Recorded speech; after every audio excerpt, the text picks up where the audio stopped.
Você já teve aquele medo de noite? Não o medo de nada em especial, o medo que não tem nome, que aparece quando a luz apaga e o vento bate na janela e tudo parece maior do que era de dia. Hoje à noite você vai ouvir a história de um homem que tinha exatamente esse medo. Não num quarto, num barco, no meio de um mar que decidiu mostrar tudo o que sabia fazer, e de outro homem que veio ao seu encontro andando exatamente por cima daquilo que os dois mais temiam: a água, a escuridão, o vento. Respira fundo, deixa os ombros descerem e abre o coração para essa história, porque ela vai falar sobre você também. Começa na tarde, uma tarde quente e dourada no norte de Israel, à beira de um lago chamado Genezaré, ou Mar da Galileia, como alguns chamavam. Um mar de água doce, cercado de colinas verdes e pedras quentes. Naquele dia, algo impossível tinha acontecido. Jesus havia alimentado mais de 5.000 pessoas com 5 pães e 2 peixes. 5 pães, 2 peixes, 5.000 bocas. E sobraram 12 cestos. As pessoas estavam atordoadas, maravilhadas, queriam fazer de Jesus um rei na hora, tomar isso nas mãos, transformar o milagre em poder político. Mas Jesus não queria isso. E às vezes as pessoas que amamos têm planos que não cabem nas nossas ideias sobre o que é melhor. Jesus tinha um plano diferente para aquela noite. Jesus fez algo que devia ter parecido estranho na hora. Mandou os discípulos embora, não com raiva, mas com propósito. Entrem no barco, atravessem para o outro lado e eu encontro vocês lá. Os discípulos obedeceram. Eram pescadores. A maioria deles conhecia esse lago desde criança. Sabiam remar, sabiam ler o vento e a cor da água. Aquele barco era o chão mais familiar que existia para eles. E Jesus ficou com a multidão por um tempo, despedindo-se de cada grupo. E quando o último foi embora, quando o ruído de 5.000 pessoas se dissipou no ar da tarde, Jesus subiu sozinho para o monte, para orar, sozinho. E às vezes as coisas mais importantes acontecem no que ninguém vê, numa colina, numa noite que vai chegando devagar. Pensa nisso por um momento. Jesus ali no alto do monte, enquanto o sol ia descendo. O lago lá embaixo, uma mancha escura e quieta no início. O barco dos discípulos já pequeno no horizonte. E Jesus orando. Não sabemos as palavras, nenhum texto as guarda, mas a imagem já é completa. O filho conversando com o pai enquanto a noite chega, enquanto as estrelas aparecem uma por uma sobre a Galileia. Esse é um detalhe que a história não deixa passar despercebido. Jesus estava orando quando a tempestade chegou.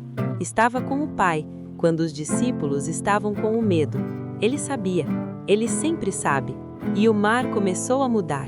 Primeiro foi o vento, aquele vento do norte que desce das colinas e faz a água do Genezaré encrespar de repente, sem avisar, como se o lago fosse uma criatura que acordou de mau humor. Os discípulos sentiram.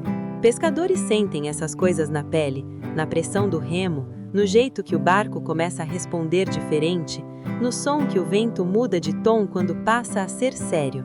A noite caiu de vez. Sem o sol, o lago se torna outra coisa. As mesmas águas que de dia eram azul esverdeadas e familiares ficam pretas, profundas, sem fundo visível. As ondas não têm cor, apenas movimento, barulho, força. E eles remavam, contra o vento, cada remada custando o dobro do que deveria. O barco avançando pouco, a costa ficando longe, a noite ficando funda. Imagina estar dentro desse barco. O cheiro de madeira molhada e peixe e sal, o som das ondas batendo no casco, não batendo suave, batendo com peso, como se o mar quisesse dizer algo. O vento varando a roupa molhada. Os discípulos estavam a muitos estádios da terra, quilômetros de água escura em volta deles em cada direção, sem costa visível, sem chão que não balançasse. Isso é o que o medo faz. Tira o chão. Não o chão literalmente, o chão interno, o lugar de dentro que sabe onde está, que reconhece o redor, que acredita que as coisas vão continuar existindo da mesma forma. Eles remavam. O que mais se pode fazer quando o medo chega e o chão some? Você faz o que sabe fazer. Você rema. Você espera que o esforço seja suficiente. Às vezes não é. E é aí que a história começa de verdade. Era a quarta vigília da noite. Na contagem romana que os textos usam, isso significa entre 3 e 6 da manhã. Não é o começo da noite, é o fim da noite. O momento mais escuro, o mais frio, o mais longo. Se você já ficou acordado às 4 da manhã sem querer, seja por doença, por medo, por insônia, sabe exatamente como aquele horário pesa. Tudo parece mais difícil, os pensamentos ficam mais pesados, o mundo parece menor. Eles estavam remando há horas, braços cansados, olhos na escuridão, ondas ainda lá, vento ainda lá, a costa ainda não aparecendo e nenhum sinal de Jesus, que estava orando enquanto o mar fazia o que o mar queria. Era a quarta vigília, e foi exatamente aí, no momento mais escuro, no ponto em que a noite está quase acabando, mas você não sabe se vai acabar, que Jesus veio. Os discípulos viram algo no mar, uma figura, um vulto, algo que se movia sobre as águas, não dentro delas, não num barco, não na superfície de uma pedra, sobre as águas, caminhando. Imagina esse momento de dentro de um barco sacudido à meia-noite. Você está exausto, com medo, com frio, com os braços doendo de remar a noite toda, e de repente algo aparece no mar que não deveria estar lá.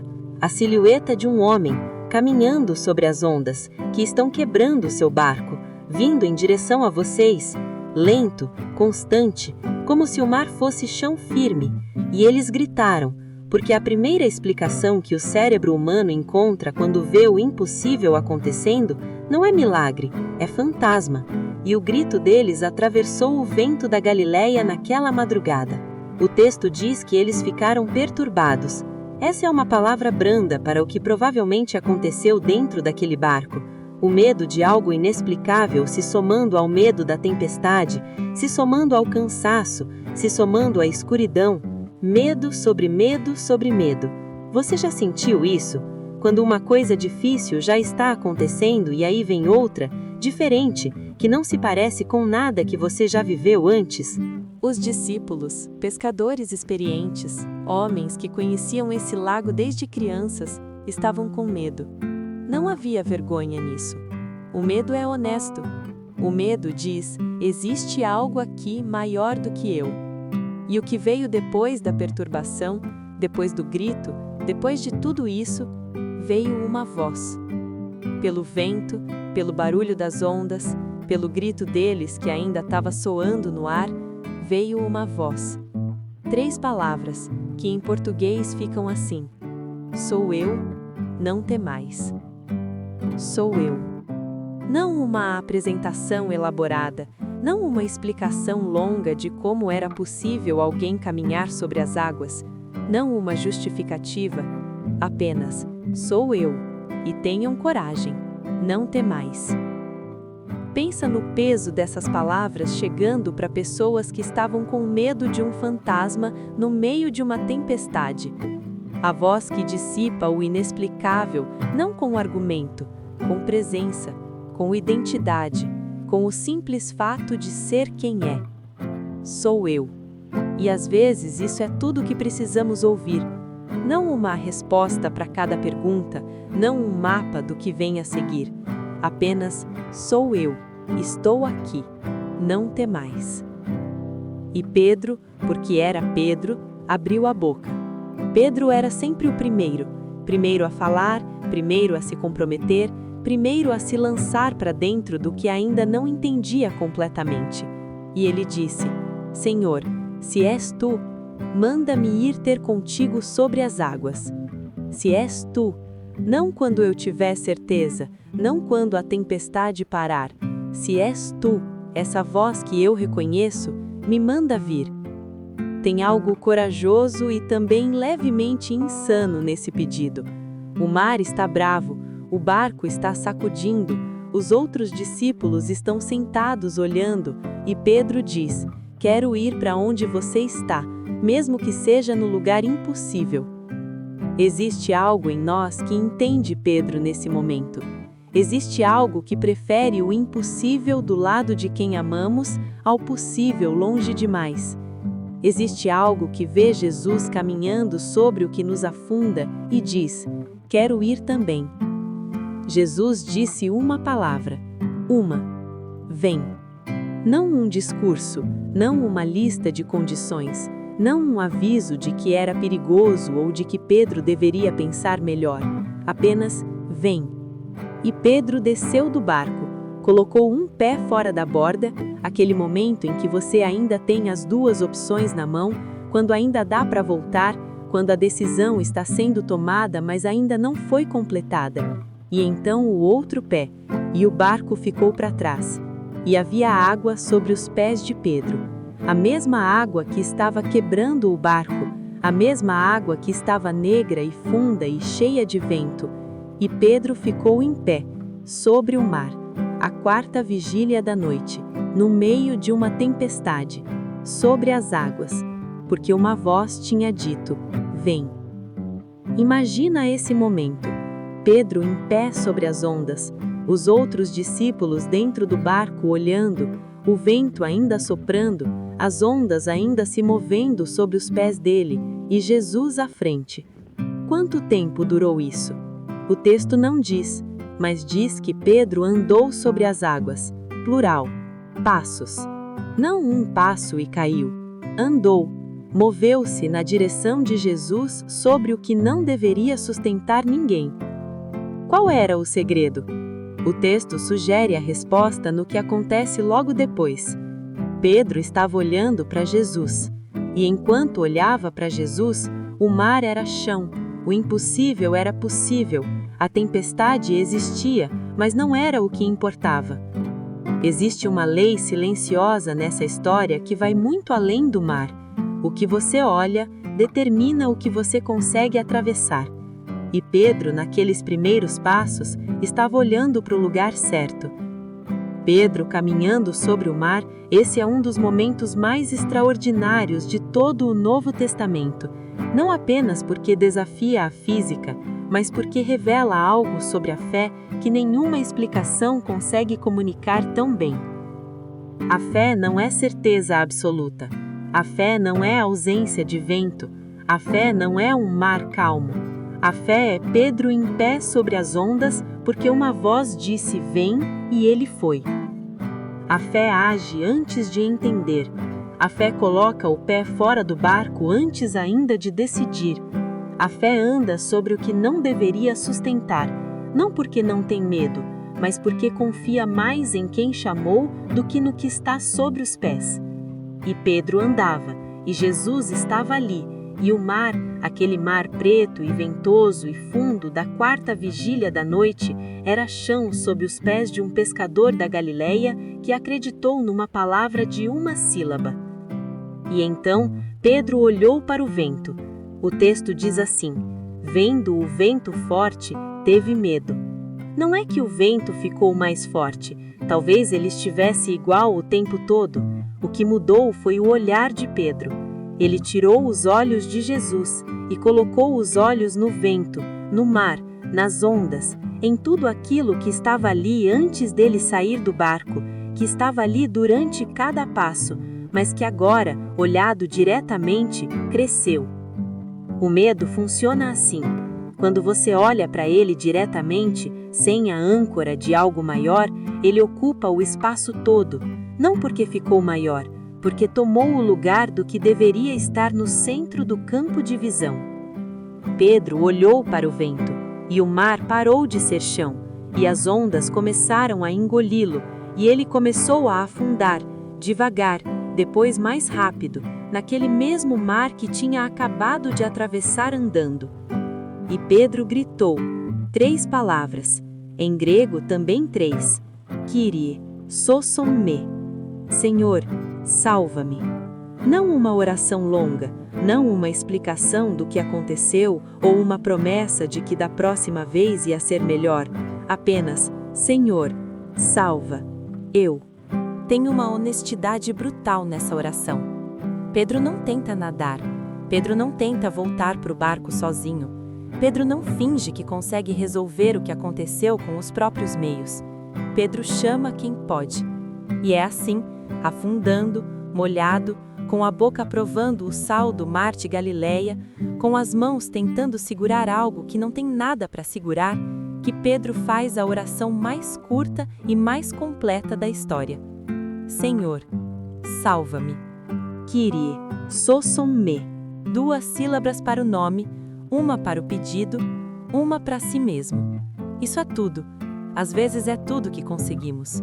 E às vezes é exatamente o suficiente. E o texto diz: imediatamente Jesus estendeu a mão e o segurou. Imediatamente.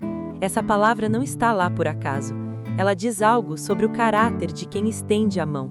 Não esperou que Pedro chegasse no fundo. Não esperou que Pedro merecesse ser salvo.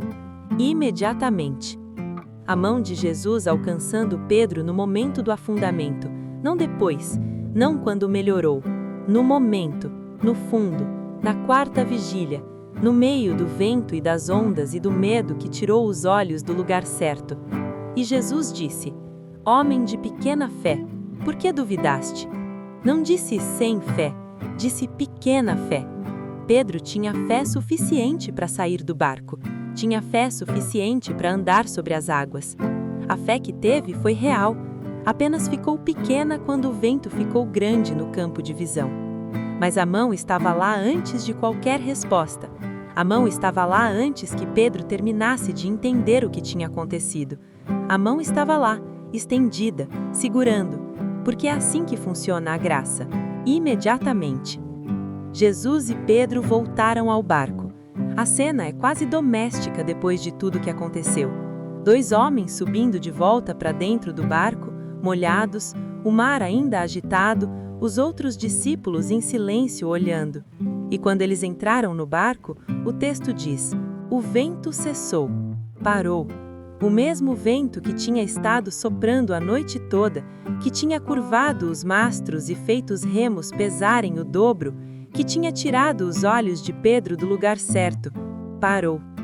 O mar que de dia é azul e de noite é negro, e que numa tempestade não pergunta permissão para ninguém, ficou quieto, como se alguém tivesse fechado uma janela, como se o vento soubesse que sua parte na história tinha terminado. Às vezes as coisas difíceis param quando a presença certa entra. Não antes, não no momento em que você pediu que parassem, mas quando quem pode fazer isso entra, as coisas param. E os que estavam no barco adoraram a Jesus. O texto usa essa palavra, adoraram. Não aplaudiram, não ficaram boquiabertos, não discutiram o que tinha acontecido. Adoraram. E disseram: verdadeiramente és o Filho de Deus.